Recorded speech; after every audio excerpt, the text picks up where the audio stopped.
Olá pessoal, estamos aqui de volta para mais um Neoiluminismo Cast, depois de um grande período aí de hiato. A gente está de volta, a gente agora vai aderir a um formato novo, a gente vai tratar de temas mais relevantes ao nosso cotidiano político, a gente vai tentar tratar dessas questões assim e trazendo também algumas reflexões filosóficas. Então hoje a gente vai falar um pouco sobre a questão do patrimonialismo, principalmente. A gente também vai falar sobre a distinção entre o aspecto público e privado do Estado, então a gente vai contextualizar isso no governo atual, no governo Bolsonaro. Então a gente vai falar, por exemplo, da questão da indicação da embaixada. A gente vai tentar destrinchar um pouquinho se essa questão tem alguma implicação ética, também as questões de acordo, a relação entre o legislativo e o executivo com essa questão. Enfim, a gente vai tentar tratar desses temas hoje e nos próximos episódios a gente vai estar mantendo essa pegada de discussões. Hoje eu tenho aqui o Israel Russo, que é do Neoiluminismo, e eu tenho também um convidado que é o Kaique Januzzi. Ele está aqui com a gente para falar um pouquinho desse tema também. Boa noite, eu sou o Russo, fundador do Neoiluminismo, professor de filosofia, aspirante de jornalista também. E bom, estamos aí para a gente falar um pouco do governo atual e da situação atual do país e da relação dele com conceitos já velhos na política, como o nepotismo, o patrimonialismo e populismo. Boa noite, sou Kaique, sou coordenador do MBL aqui em Minas Gerais e gosto muito do neoiluminismo, já acompanhava desde ali aquela treta sobre o imposto ser roubo ou não, e agradeço muito a oportunidade de participar aqui. Eu vou começar, então, citando essa questão que eu falei no início do Eduardo Bolsonaro, para a gente tentar iniciar um debate aqui. Eu queria perguntar primeiro ao Russo o que você acha dessa indicação no contexto do Estado de Direito, digamos assim. Se você acha que é um aspecto legal, porque a gente tem, por exemplo, o Kim entrando com um projeto de tentar tornar ilegal, se eu não me engano. Você pode esclarecer isso aí, essa questão. E se tem um aspecto antiético nisso, então discute um pouquinho sobre essa distinção aí.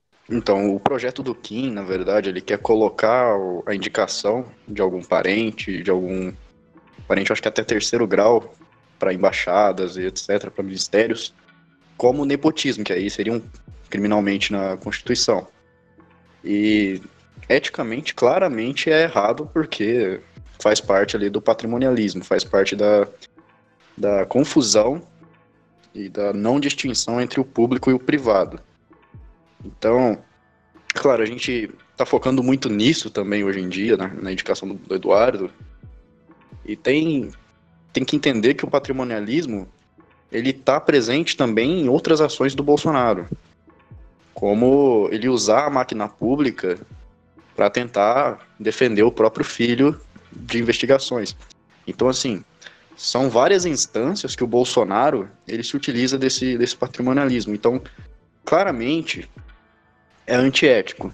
Claramente ele está usando isso de forma exacerbada e que provavelmente pode se tornar crime também, se o Kim conseguir aprovar essa lei, que deve ser aprovado, porque deveria ser um crime você indicar o seu próprio filho para uma embaixada.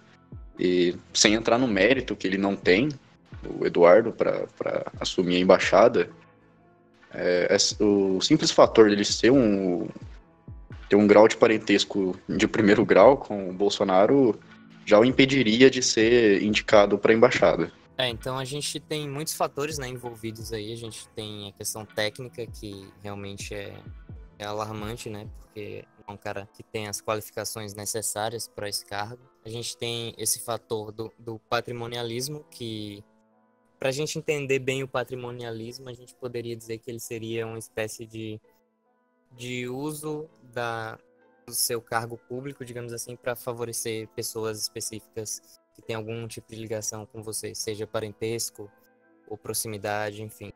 Então, isso é algo muito enraizado assim na cultura brasileira política, né? Posso dar uma definição? É a apropriação da máquina pública em prol dos seus próprios interesses. Acho que isso abrange quase tudo. Muito bom. Então, é aquela ideia de que o Estado ele tem que ter um interesse generalizado, então, basicamente, toda ação do Estado tem que ser entendida de uma forma geral. O Estado não é um ente privado, então, qualquer tipo de política, ela tem que ter esse aspecto público, que é geral. E o patrimonialismo é justamente o contrário disso. É quando o Estado, aquele que está o agente do Estado, né, que tá fazendo o papel do Estado, ele esquece que ele tá vestindo essa roupa pública, digamos assim, e usa sua roupa privada, para fazer uma analogia. E é bem o que você falou aí, de apropriar para seus interesses próprios. E no governo atual, você falou que tem esse exemplo, né, do Bolsonaro tá mexendo com o maquinário estatal para tentar livrar o filho. Tem várias notícias surgindo esses dias sobre essas questões, em vários aspectos, inclusive, algo bem alarmante. Passando agora pro Kaique, queria que ele comentasse também sobre essa questão do Eduardo, do famoso acordão que muito se fala sobre do Bolsonaro com o Centrão, digamos assim. E o que você acha que isso é algo muito problemático assim ultimamente? Eu considero que o patrimonialismo, ele em si é o principal problema brasileiro, porque não adianta a gente defender ideias de diminuição do Estado, defender ideias liberais no seu sentido geral da palavra, enquanto nós temos um Estado que ele não limitado, quando a gente tem um Estado que, na verdade, a ação do indivíduo é limitada contra o Estado. Fica difícil de você não falar de um patrimonialismo nesse caso, e porque acaba que o Estado está envolto em tudo, né? Ele está em todas as áreas das relações, não só como mediador, muitas vezes como um agente, em sua maioria. Agora, esse grande problema do acordão do Bolsonaro, do Eduardo, além de ter um problema ético, um problema moral ainda não legal, ele tem um problema político muito grande, porque tudo aquilo que o Bolsonaro defendeu quando eleito, no seu período eleitoral, ele pegou e jogou para escanteio e falou: olha, pelo meu filho, pela renovação, eu não quero saber, não importa o que eu defendi, não importa o que eu falei, a minha família vem primeiro. Ok, a militância dele, no Eduardo, alguns conseguiram defender, precisa de um homem de confiança, precisa de alguém que ele possa confiar, que não vai dar, entre aspas, facadas nas costas, né? Que foi uma desculpa muito que envolveu. Bola que segue, ainda dava para defender. Agora fechou o acordão com o Supremo, que o filho dele foi, mais uma vez ali, o Flávio Bolsonaro, fez a história do COAF, etc. Acho que vale fazer uma linha do tempo. Saiu antes do Bolsonaro assumir, já estava eleito ali no COAF, que o Flávio Bolsonaro suspeito de rachadinha. Ok, Bolsonaro foi eleito, falou que se o filho tivesse errado, teria que pagar. Só que de um tempo para cá, de maio para cá, as coisas começaram a mudar. Me parece que em algum momento essa investigação dos dados, que essa possível investigação chegaram próximo demais do presidente, do núcleo do núcleo central do governo, e daí a aproximação com o Toffoli foi clara. E isso eu concordo com o Russo nessa colocação, porque que a gente pode colocar ela como um patrimonialismo, porque é usar das mesmas práticas que ele foi contra na campanha, que é o uso do Estado para o bem próprio, a gente pode colocar como patrimonialismo, sim, porque ele está querendo se salvar mais do que o filho, né? Eu vejo isso como uma tentativa de livrar seu nome de qualquer escândalo de corrupção aí. Sobre esse último ponto que você falou aí, eu acho interessante que a gente possa fazer uma análise retrospectiva da campanha, por exemplo, e a gente tentar enxergar se o Bolsonaro tinha realmente explícito algum tipo de proposta, né, antipatrimonialista, digamos assim, ou se era meio que algo muito frágil. Por exemplo, a questão do PT de ter se apropriado da máquina pública a gente via essas críticas e tudo mais, mas não na forma de uma crítica realmente liberal, principiada, falando que o PT está se apropriando de uma forma patrimonialista, que está ali passando para os seus. Talvez já tinha ali na mentalidade do Bolsonaro essa ideia de que o problema era porque era o PT, e que se fosse a direita, não seria problema. Então, talvez já não tivesse um liberalismo ali envolvido na própria campanha política do Bolsonaro. E, mesclando esse ponto que eu trouxe agora, eu queria que vocês falassem porque a gente vê muito na sociedade brasileira um tipo de patrimonialismo inofensivo, que é aquela ideia que, eu vou pedir um favorzinho aqui pro vereador e que não vai dar em nada, não vai atrapalhar em nada. Isso meio que enraiza e vai chegando em níveis maiores da política e meio que reflete o que a gente vê hoje aí nesse governo atual. Vocês acham que dá para colocar como um dos fatores isso, e que por isso que a gente vê tanta defesa dos eleitores do Bolsonaro para essa questão? Eles dizem que o filho é filho dele, que tem que ajudar, alguma coisa assim? Bom, a conversa tomou um rumo bem interessante, e o que o Kaique falou no começo é muito importante. Um dos problemas do Brasil é o patrimonialismo, e talvez o maior problema. E para a gente entender como que o Bolsonaro, ele usou, na verdade, sim, isso na campanha, ele se colocou contra o patrimonialismo, é pelo fato de o guru do governo, como dizem, o Olavo de Carvalho, ele já ter denunciado isso há um bom tempo atrás. O que o Olavo faz? Ele pega o PT nas origens do PT, com o Raimundo Faoro, e denuncia ali o PT por ter usado o discurso anti-patrimonialismo, anti-estamento burocrático e anticorrupção justamente como um trampolim eleitoral.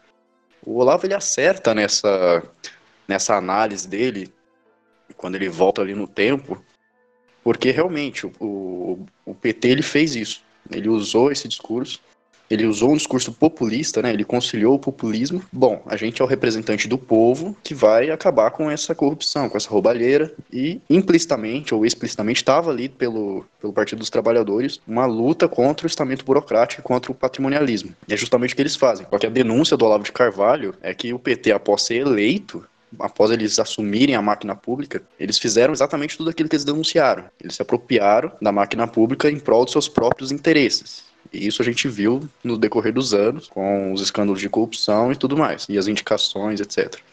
E o caso do Bolsonaro é exatamente a mesma coisa, só que, claro, o Olavo de Carvalho não denuncia isso, porque agora está do lado dele. E se você for traçar um paralelo, é idêntico, é praticamente a mesma coisa. O Bolsonaro, ele, em toda a sua campanha, ele se coloca contra a velha política, ele se coloca contra tudo que tá aí, e como o cara que vai acabar com a roubalheira, com a corrupção, e o patrimonialismo era sim um dos pontos de ataque do Bolsonaro, tanto que ele tem essa influência toda do Olavo de Carvalho. Então, o paralelo é tão claro que após ele ser eleito, após ele usar a pauta anticorrupção e antipatrimonialismo como um trampolim eleitoral, ele se elege e começa a praticar as mesmas coisas. Ele se apropria da máquina pública para ter os benefícios próprios. Então, eu não acredito que, de alguma forma, ele tenha, na sua campanha, deixado de alguma maneira exposto que ele não era antipatrimonialista. Na verdade, ele deixou claro que ele era antipatrimonialista, que ele era anti-velha política. Porque a velha política que ele denuncia era o, entre aspas, toma lá da cá e essas coisas. Que tá, tipo, tudo no jogo do patrimonialismo. Então, é muito claro essas evidências durante toda a campanha do Bolsonaro. Esse ponto de que a velha política representa o patrimonialismo, basicamente, então, realmente, o Bolsonaro bateu muito nisso, então dá pra gente falar que ele realmente atacou o patrimonialismo, o que torna mais interessante ainda a gente ver essa mudança total no primeiro ano, a gente vê como as coisas vão se desenrolando, como o Bolsonaro vai encaixando a família dele nesse jogo da velha. Kaique, sobre essa mesma questão que eu perguntei ao Russo aí, do patrimonialismo inofensivo, que a gente vê num nível mais municipal, por exemplo. Você acha que é um dos fatores que se refletem na política brasileira? Você também dá essa ênfase como um dos grandes problemas do Brasil? Eu acredito só fazendo parênteses no que o Russo falou, eu acredito que esse problema na campanha, o patrimonialismo do bem aí do Bolsonaro, ele surge não dessa crítica, dessa não oposição ao que ele disse. Eu acho que ele surge no momento que ele é tido como um mito, que ele é construída a imagem dele como um mito político, chegando a beirar. Eu escrevi um artigo, inclusive, sobre isso, aproveitar já para fazer o merchan aqui. Ele é construído como um mito grego, como um herói grego mesmo. Tudo, ele é um predestinado a salvar a pátria, ele tem uma missão dada por alguém superior, chegando a ser até por Deus ou uma ordem cosmológica maior, e que esse mito, tudo que ele faz é para o bem do país, é para cumprir essa missão, e tudo aquilo que se coloca no meio dele, ele tem o dever de lutar contra, de vencer, e não importa as medidas que ele toma, não importa o que ele faça, se for na sua odisseia, se for para a sua história, tudo aquilo é aceitável e tudo aquilo deve ser apoiado, porque faz parte do que Deus ou do que um ser superior colocou no caminho dele. Então, eu acho que essa visão de como um herói, do heroísmo, essa visão trágica, no sentido aí grego, ela é o grande problema tanto do patrimonialismo petista quanto do patrimonialismo agora bolsonarista. Os dois foram construídos dessa forma, só mudando aí aquela coisa, né? Só mudando o sinal.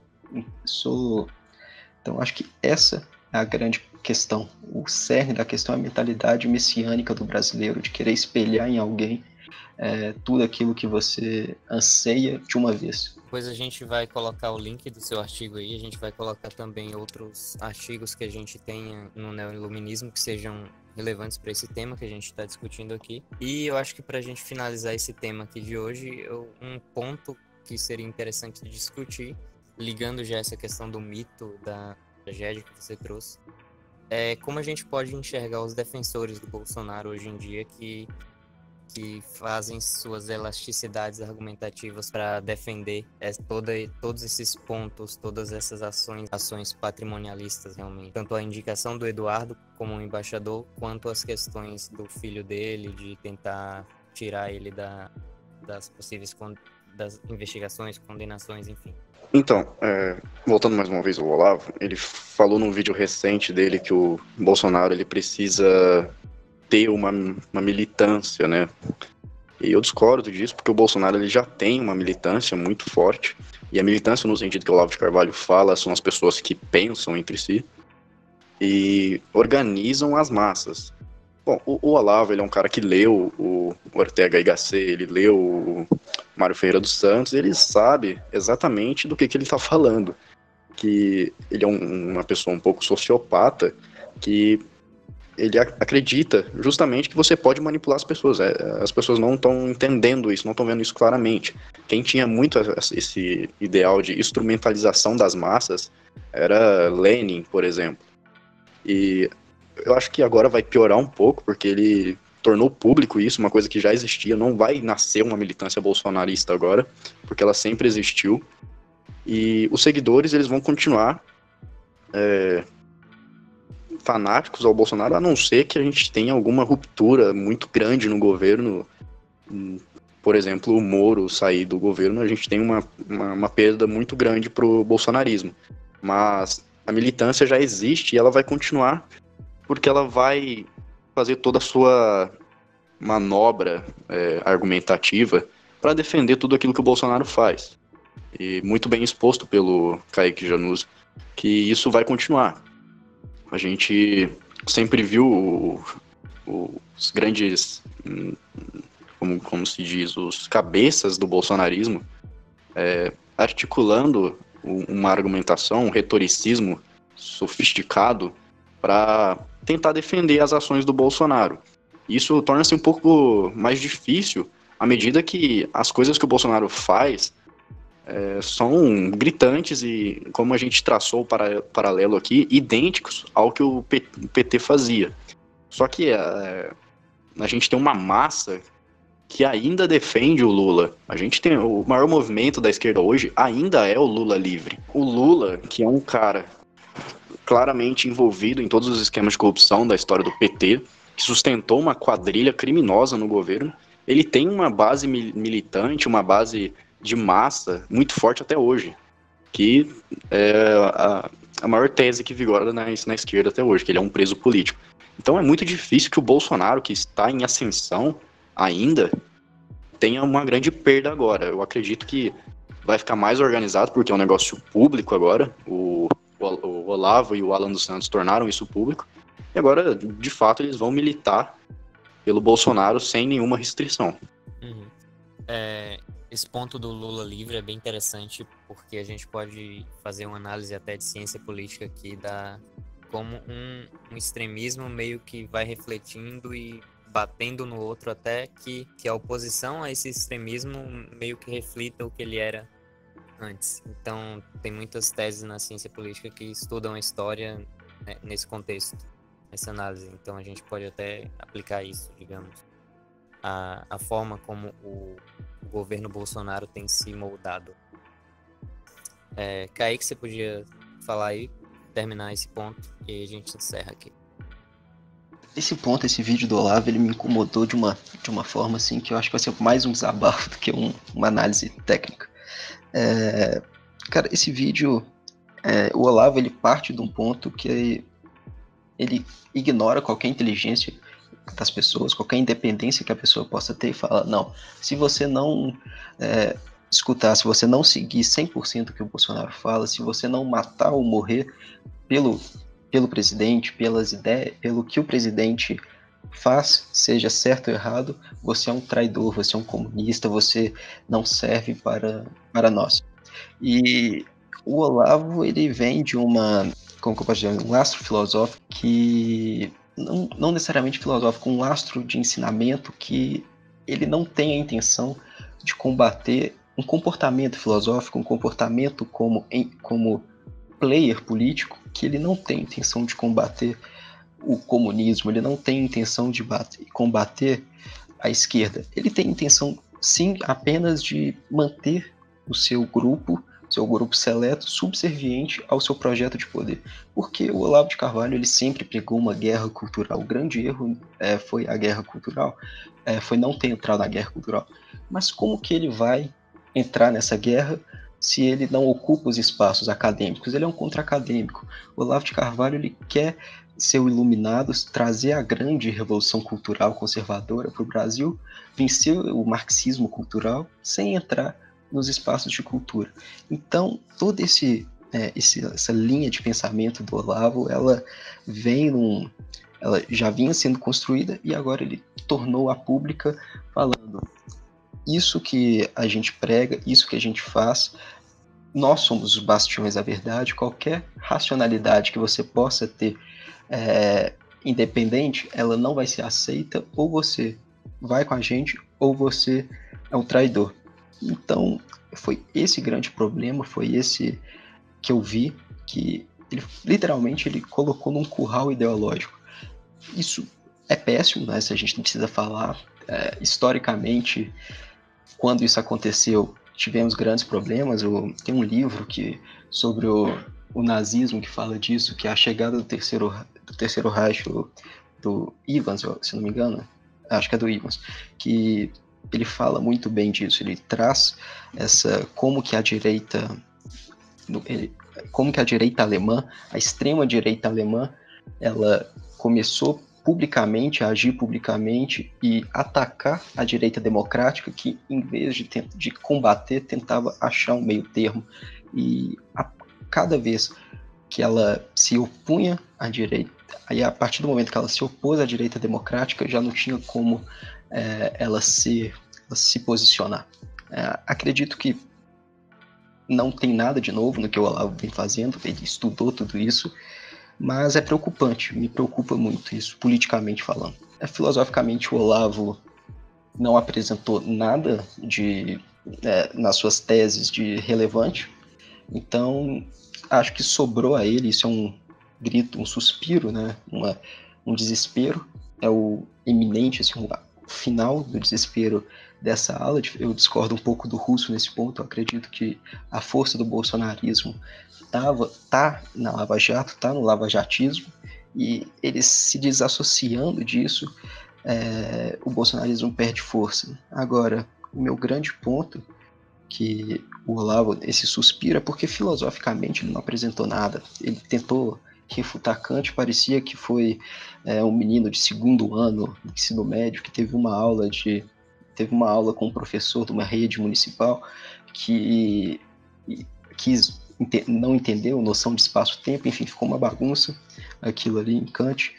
Enfim, como ele não colocou nada filosoficamente relevante, ele tenta subjugar as pessoas pela retórica, e quando se é vazio de conteúdo, a idolatria é só mais um passo, né? Ela é uma consequência desse conteúdo vago. Acho que é isso.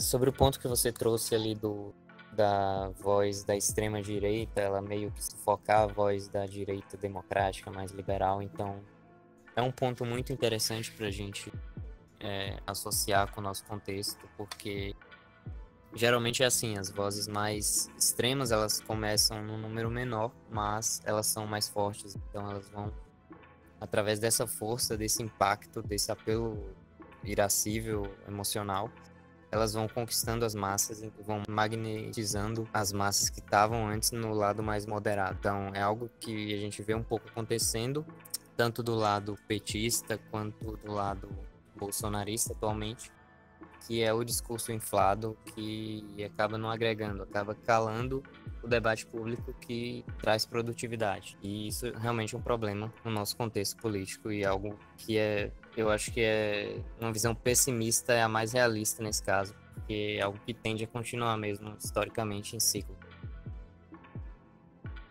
Esse foi o nosso papo de hoje. A gente falou dessas questões do governo Bolsonaro atrelado a esses conceitos filosóficos da filosofia política, e a gente aqui vai tentar trazer nas próximas semanas temas que também tenham essa dupla faceta, que tratem de questões políticas relevantes atuais, tanto no Brasil quanto fora do Brasil, e que a gente possa encaixar coisas interessantes da filosofia e de outras áreas do conhecimento.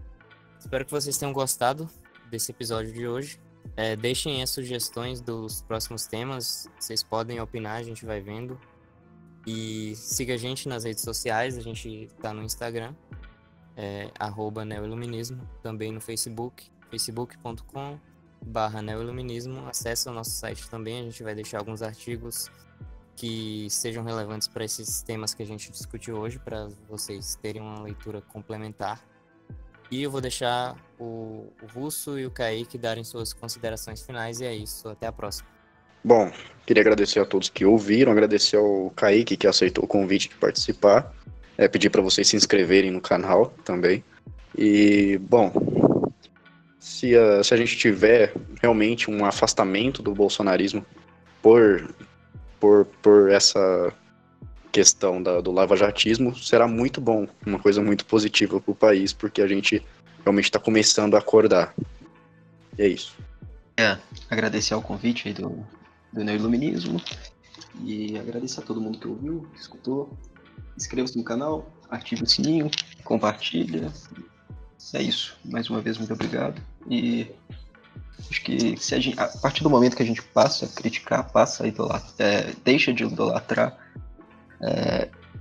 preza pela razão, um grande problema do Brasil, ele se perde, né, que é o patrimonialismo. É um tema muito importante. Então, mais uma vez, obrigado.